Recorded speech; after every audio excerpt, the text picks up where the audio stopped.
Assalamualaikum warahmatullahi wabarakatuh.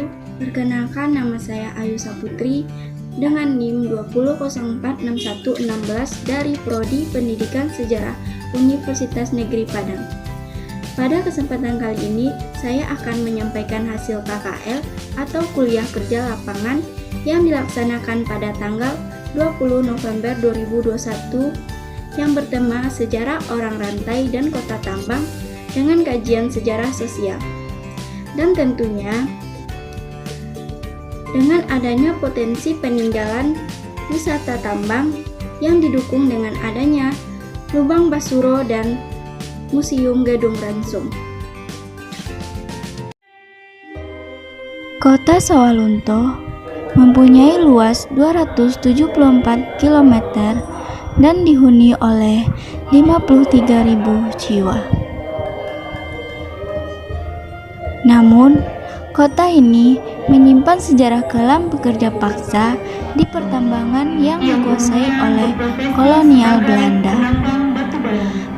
Pada tahun 1898, seorang ahli geologi kebangsaan Belanda, De Groot, menemukan kandungan batu bara di sekitar Sungai Ombilin, Sumatera Barat.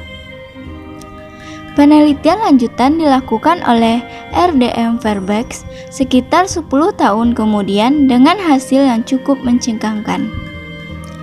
Daerah-daerah di sekitar sungai tersebut mengandung batu bara hingga kisaran puluhan juta. Baru pada tahun 1892, produksi pertambangan batu bara di Ombilin dimulai. Pada mulanya, penambangan diambil dari penjara Sawalunto. Namun, banyak tahanan yang dibawa ke Pide untuk menjadi pengangkut logistik dalam Perang Aceh. Mengingat kebutuhan tenaga kerja yang besar di daerah pertambangan, maka tahanan kriminal maupun politik di penjara Hindia Belanda dari Sumatera, Kalimantan, Sulawesi, Jawa, dan Bali turut dipekerjakan. Kaki mereka dirantai agar tidak melarikan diri. Sejak itu, buruh kerja paksa pertambangan disebut orang rantai.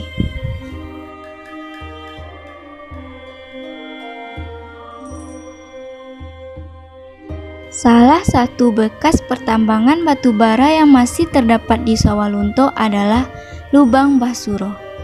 Lokasi tempatnya di Tangsi Baru, Kelurahan Tanah Lapang, Kecamatan Lembah Segar.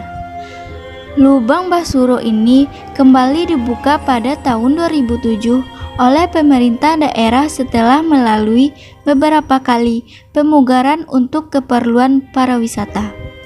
Saluran air dan udara ditambahkan agar pengunjung dapat memasukinya dengan nyaman. Setiap pengunjung yang ingin memasuki Lubang Basuro wajib memakai helm dan sepatu bot dan ditemani seorang pemandu. Dengan memakai helm dan sepatu bot, sang pemandu bercerita tentang asal-muasal nama tempat ini. Suro adalah nama seorang mandor yang dulu bertugas di sini. Ia dikenal sebagai seorang pekerja keras, tegas, dan disegani oleh para buruh dan orang-orang di sekitarnya. Namanya pun kemudian diabadikan sebagai nama lubang ini sejak dibuka kembali beberapa tahun silam. Lubang Basuro memiliki tinggi dan lebar sekitar 2 meter. Kedalamannya mencapai 15 meter dari permukaan tanah dengan total panjang lubang mencapai ratusan meter. Namun, karena proses pemugaran masih berlangsung, panjang lubang yang bisa diakses hanya sejauh 30 meter. Di beberapa bagian, pintu lubang yang menuju ke kedalaman lebih ditutup menggunakan trali besi atau disemer rapat. Termasuk salah satunya adalah rongga pengorbanan yang dulu digunakan untuk menaruh pekerja tambang yang sekarat.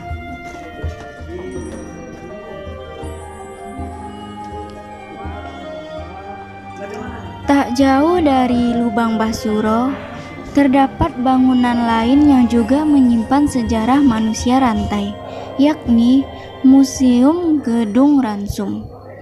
Museum ini dulunya merupakan dapur umum yang dibangun oleh pemerintah kolonial Belanda pada tahun 1918 untuk mensuplai makanan bagi para pekerja tambang dan pasien di rumah sakit. Di sini tersimpan banyak peralatan masak berukuran besar seperti kuali, wajan, tempat nasi, dan sebagainya. Kita juga dapat melihat daftar menu harian yang terpampang di dinding museum.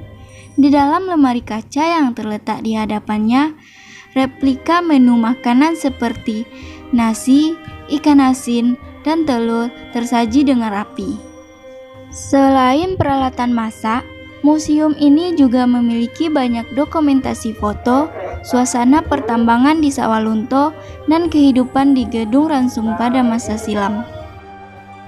Di halaman belakang museum, terdapat generator berukuran besar yang dulu digunakan sebagai sumber tenaga untuk memasak makanan.